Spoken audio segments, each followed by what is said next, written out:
Hello, my name is AJ Goldsby. I'm a life master from Pensacola, Florida, and I'm bringing you today a video on a pretty famous chess game.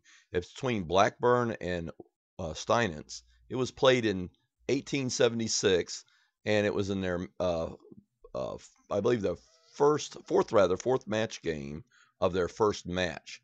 And it showed very clearly how much better Steinitz was than the rest of his generation. And I think that's a really good reason for looking at this game. It's been analyzed by literally dozens of authors. I mean, dozens of people over the years and books and magazines have taken a look at this game. Probably one of the most famous, two of the most famous authors will be Soltis and also Gary Kasparov in my Great Predecessors Part 1. He looked briefly at this game. So anyway, let's go ahead and just take a look at this chess game because it's a very famous game and it's also a very interesting game.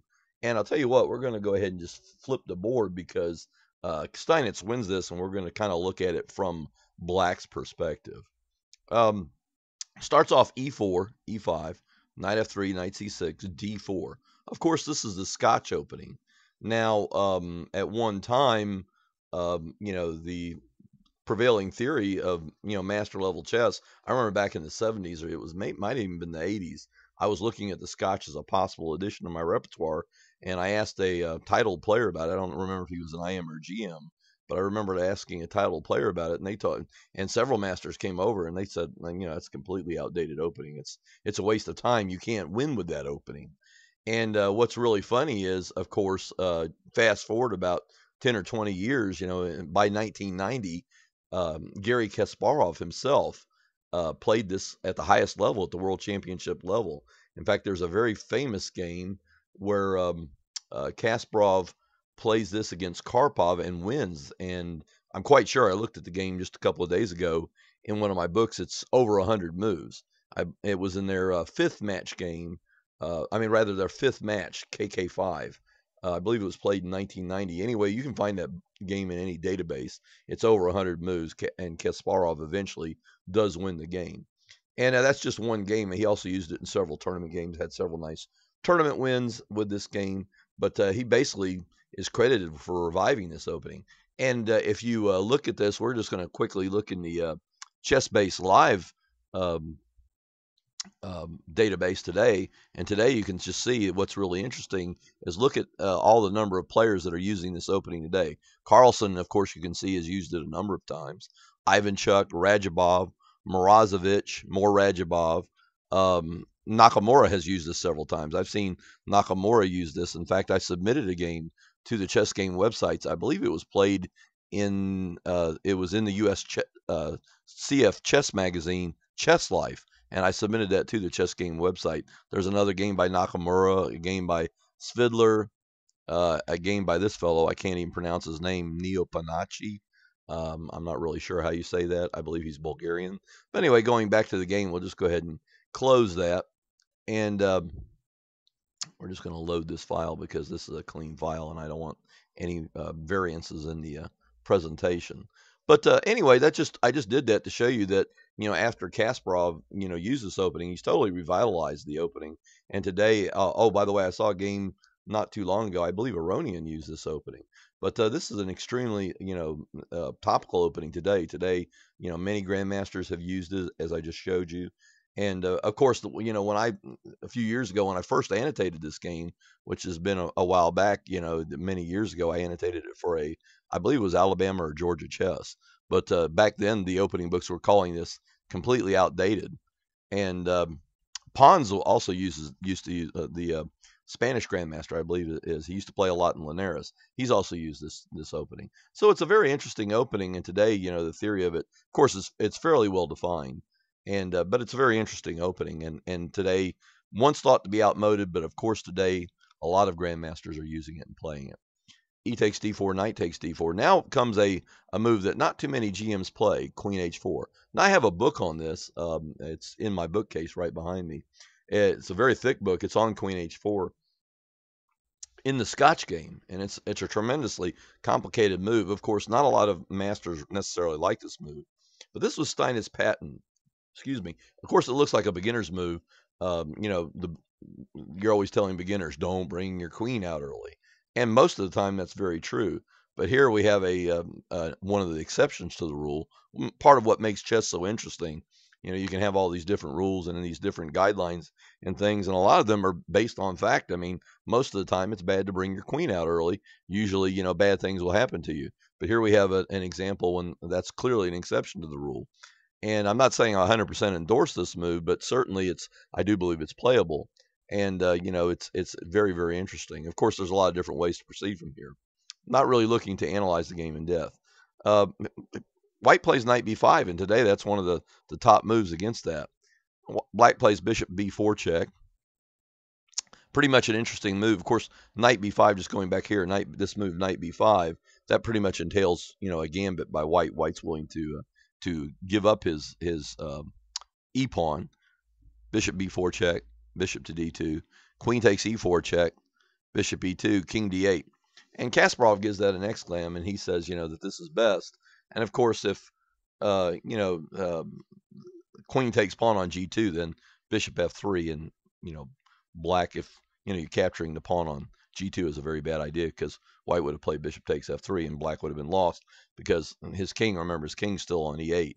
For example, right here, if queen takes pawn on g2, then bishop f3, the queen's got to move, and the knight takes pawn check, and the whole rook falls in the corner. So that would have been a very bad move. But here black plays, king d8. And now white just castles. Bishop takes d2, queen takes d2, a6, knight at 1 to c3, queen e5, and knight. Now here, actually, there was, computer finds an improvement. Several of the chess engines, queen h4 might have actually been a better move there. And that might be an improvement over the existing analysis of this game. Queen e5, though, Kasparov gave that without any comment at all. But, of course, all the engines, I mean, you could probably find numerous improvements on this game if you wanted to fire up one of the really strong engines like Houdini or Fritz 13 or, Ribka. So, but anyway, and I'm really not interested in doing that. I'm just interested in showing you a game and showing you part of Steinitz's style and show you how much stronger he was. In fact, in one of his matches, I'm not sure which one, he completely blanked Blackburne. And Blackburne was one of the strongest players of his day. And I think probably using the gap method, there was probably at one time, Steinitz at his peak, there was probably a bigger gap between Steinitz and the rest of his generation. This, of course, was after Morphy had retired. So many years after Morphy had retired, he basically played for 1 year, 1858, I guess it was, to 1859. And after that, he retired. So several years later, Steinitz, when he had reached his peak, he was clearly the strongest player in the world. And there was one of the bigger gaps. It wasn't quite as big as the gap between, say, Morphy and his generation, but certainly Steinitz was much stronger than all the players of his day. He had just a deep understanding of chess, and this game really shows that. Knight a3, and here black plays b5. That's an extremely provocative move, but it's also part of Steinitz's style. Steinitz believed that space was one of the fundamental elements of chess, and he was willing to risk a lot, opening the game, falling behind in development, just to grab a little space. And I think that's an interesting move. This was a big part of Steinitz's understanding about chess and something he talked about. It wasn't really well understood. In fact, today it's not as well understood as it could be. But space is an extremely important element, and Steinitz understood this, and he's really willing basically to lose a little time and even allow the game to be possibly opened simply to gain more space. So that shows his understanding of the game was far ahead of the players of his day. Of course, the players of his day were mostly interested in sacrificing pieces and piece play. That was just the way things were, back in the late 1800s. I mean, not too many players really were interested in the 19th century in deeper concepts of chess. Bishop f3, knight ge7, rad1, queen f5, rfe1, and now black plays a very subtle move, and both Lasker and Kasparov thought it was worthy of an exclam. Of course, b4 is just a trap, going b4 and then knight d5, and the engines show that probably black's completely lost. This pawn's hanging, this is threatened. Just all kinds of bad things can happen to you. And if you want to analyze that with the chess engine, I certainly welcome you to do that. I'm really not interested in a deep analysis of this game. I'm just trying to bring you a game and kind of highlight some of the ideas here that were played. Rook b8, and here White plays queen e2. That was probably a weak move. And Kasparov calls that hideous and gives it a full question mark. Correct would have been bishop takes c6, knight takes c6, knight d5. And white has very good play here. It's not at all easy to play the black position. I mean, if white had played this way and then followed it up with perhaps some of the computer moves, then it's not at all clear that um, you know white would have. I mean, that black would have won this game. I mean, it's just would have been a tremendously different game if he'd have played that way. But anyway, queen e2 is what white actually played.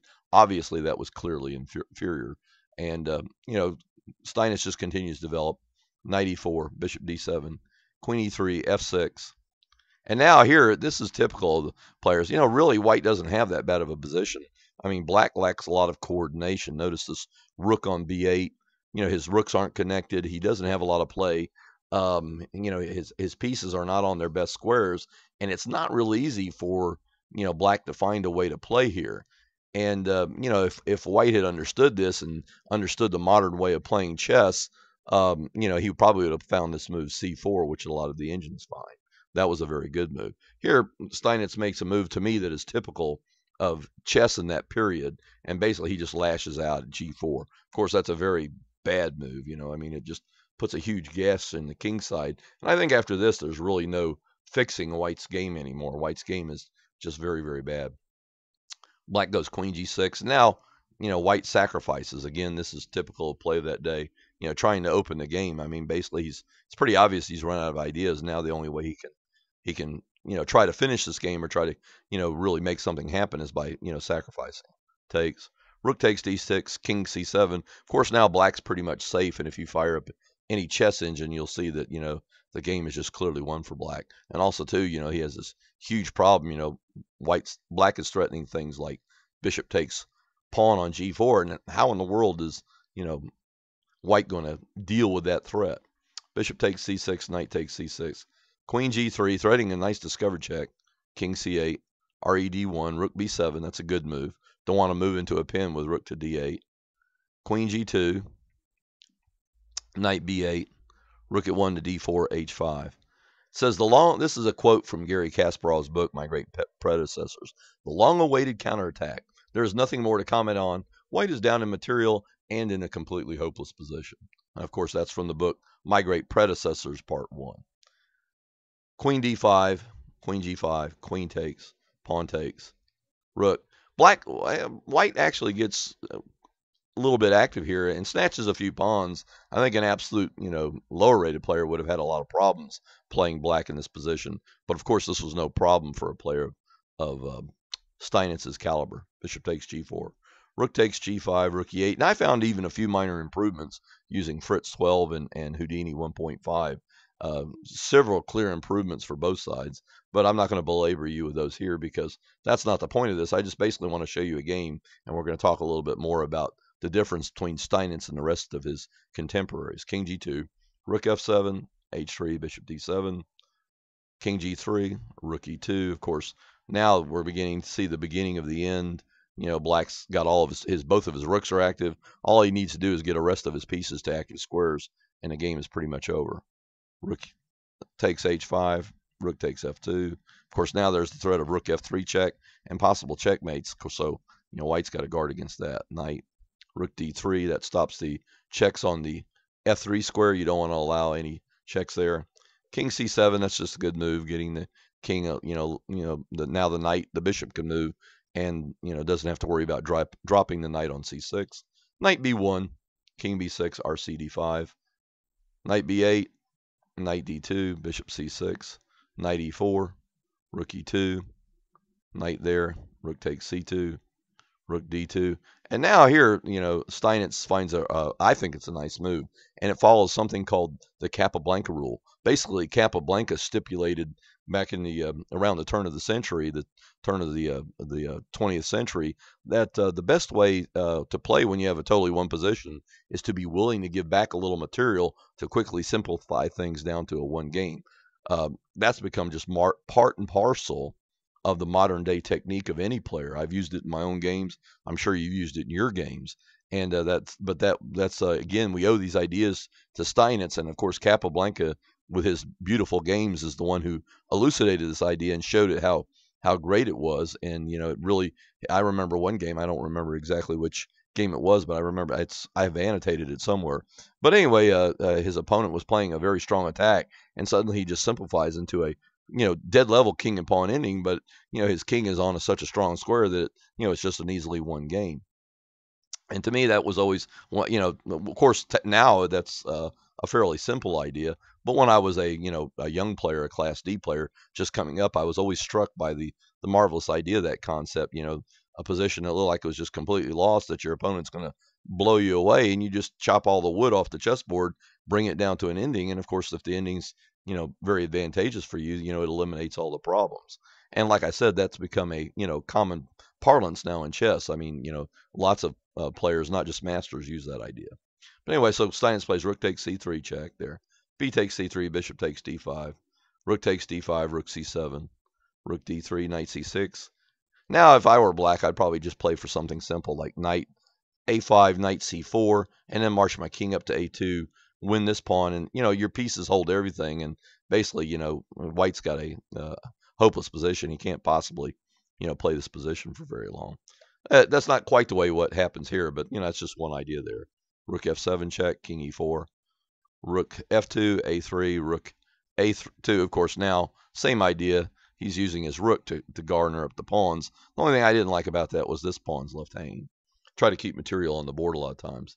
c4 takes. Of course, that c4 move, in my opinion, was a worsening of his position. I mean, after that, it really falls apart.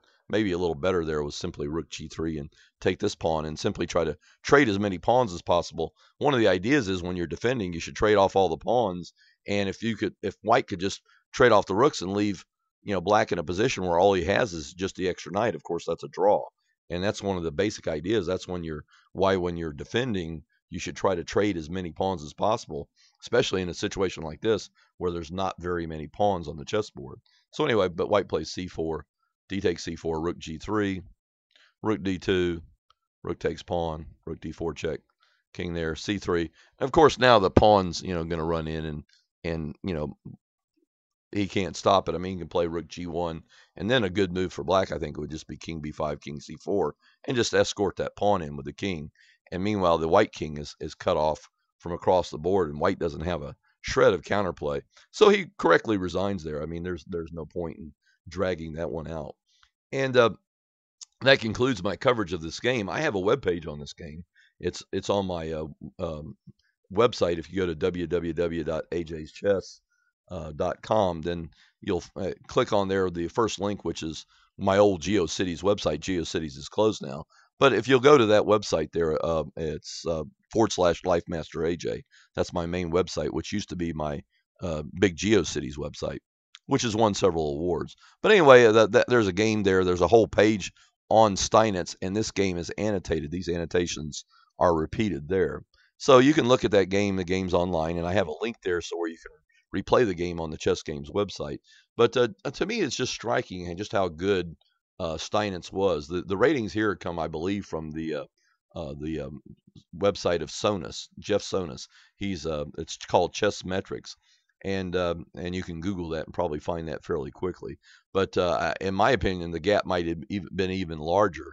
I might have normalized these ratings for when I first annotated this game some 10 or 15 years ago, and that was about the spread back then of basically what Kasparov was at one time. He was high 2700s, later 2800 plus, and all of his the rest other, maybe Karpov at one time was 2700, but at that time Kasparov and Karpov were really the only two 2700 players, and back in the day that was some 20, 25, 30 years ago, they were the only two 2700 players, and all the rest of the world's players were 2600s. Steinitz was, in my opinion, 200 to 300 points ahead of his entire generation. I mean, at one point he had gone just years without losing a game. And he played matches. He blanked Blackburne. He beat some of the strongest players of his day, and just hopelessly lopsided match scores. I have many books on Steinitz, one by Divide, one by Soltis, just several others. There's one by his complete collected games. I don't remember who that's by, but it was published by the guy in Texas. But anyway, this is just a great chess game, and it shows, I think, very clearly just how much stronger Steinitz was, and further, it shows just how far ahead Steinitz was of his generation. He understood ideas, and really, it's really taken maybe close to 100 years. I think the Russian school, when the Russians started playing chess, they really started to understand all the elements that guys like Steinitz and Nimzovich had really put forth. And when they began playing openings like the Veshnikov Sicilian and other openings where you had backward pawns or other things, but you got counterplay and openings that had been discarded by classical masters. I think that's when we really reached a new level of understanding in chess. But it really started with Steinitz, and of course what Steinitz did. It's a sort of an apocryphal story, but I believe it's very true that Steinitz went back and studied all the games of Paul Morphy and basically tried to figure out why Morphy was so much better than the rest of his contemporaries of that time. Well, that concludes my coverage of this game and concludes my video. Thank you for watching. If you want to support my efforts, my web pages, and my chess videos, just go to the PayPal website and make a donation. My email, you make a donation by accessing my email, and my email is lifemasteraj@yahoo.com. And if you just want to drop me, a note and just say thanks for the videos, I'm enjoying the videos. Possibly you could suggest a video. I've annotated literally hundreds of games that I've never made web pages out for one reason or others. For me, making a web page is very hard work, and sometimes I get lazy. I'll annotate a game, but I don't ever make a web page out of it. But I have literally hundreds of games that I've annotated that I've never turned into a web page. So if you ever wanted to suggest a game, if you have a favorite game or an interesting game, you could send it to me. It's possible that I've already annotated that, and it's a very easy thing now to make a video out of a chess game, especially if I've already annotated it on my hard drive. But anyway, thank you for watching my video, and I hope you investigate Steinitz further. You can, find any of his games in the database, maybe even get a book on Steinitz. He's one of my favorite players, and I really believe that, positional chess and a revolution started with Steinitz's games. But thank you for watching my video, and have a great day.